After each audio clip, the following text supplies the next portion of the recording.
as a child, I was always fascinated to see how he did things. And I had this huge privilege as his daughter, just endlessly, because it interested me, asking him questions. How did you do this? Why did you do that? And I used to ask him, I was forever asking him what made it work, and he'd give different answers on different days. But one of them that I loved was a phrase that he said, leave something on the table. He said every bargain that he made when he was acquiring a hotel, this in a way gets back to what David Deutsch was talking about, trust.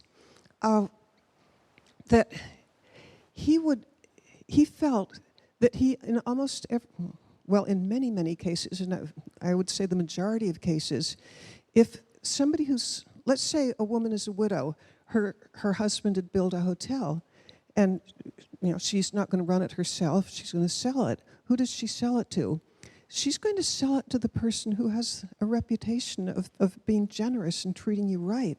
And he felt that in almost every bargain that he ever made, the bargain that he made, he could have driven a harder bargain. He could have, just raked more money in. But he said that each individual transaction wasn't, that's the battle, and he's interested in the war.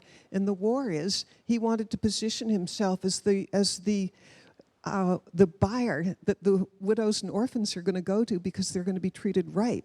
He said the reputation he did not want was to be a shark.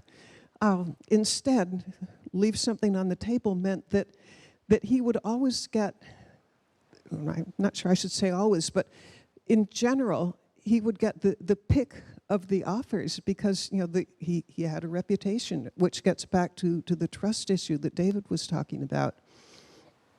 And I want to check how I'm doing on time because I have a deep belief that I should stop when it's time.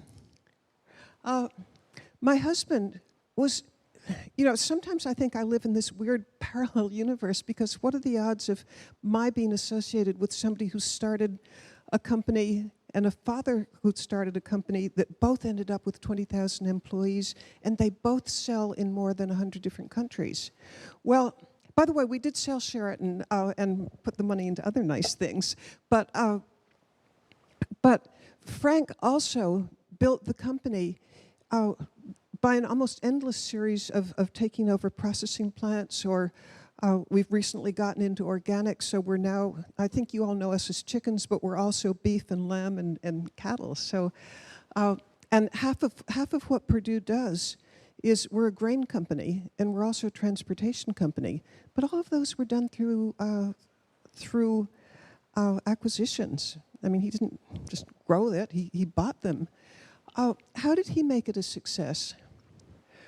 One of Frank's gifts, and this is going to get back to something that Tom said earlier. He was saying about how listen to people. And then I also think about what Mike was saying earlier about, Mike felt that sometimes he's a psychiatrist. Well, I think Frank's greatest skill was also the same skill that my father had, which is these soft skills of really paying attention, really listening, really figuring out what you want.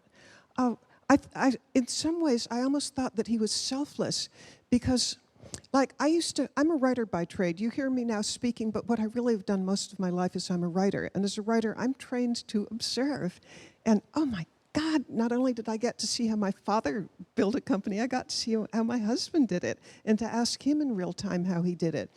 And one of the things that I would observe, and as a writer, this is my job, was that when Frank was talking to people, I mean, this was almost a salesmanship technique, although I don't think he did it consciously as a salesmanship technique. But if he was talking to you, he would probably ask you questions and listen 90% of the time and talk 10% of the time. And when he was paying attention to you, he used to have what I would call the look.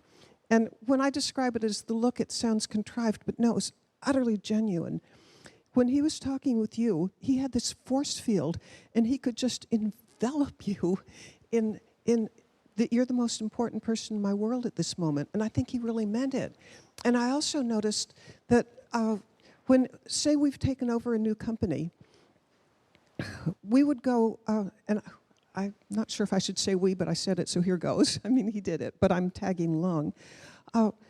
He would talk to people at absolutely all levels. I mean, at the top, but also would go through the, say it's a processing plant where chickens are being killed.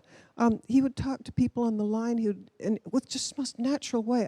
I used to observe that he could talk with the President of the United States, which I saw him do quite a few times, and somebody on the line hanging chickens with the, you're just important, whichever position you have. He was a fabulous communicator, and I think that when you pay attention to somebody, you really are communicating that you're important.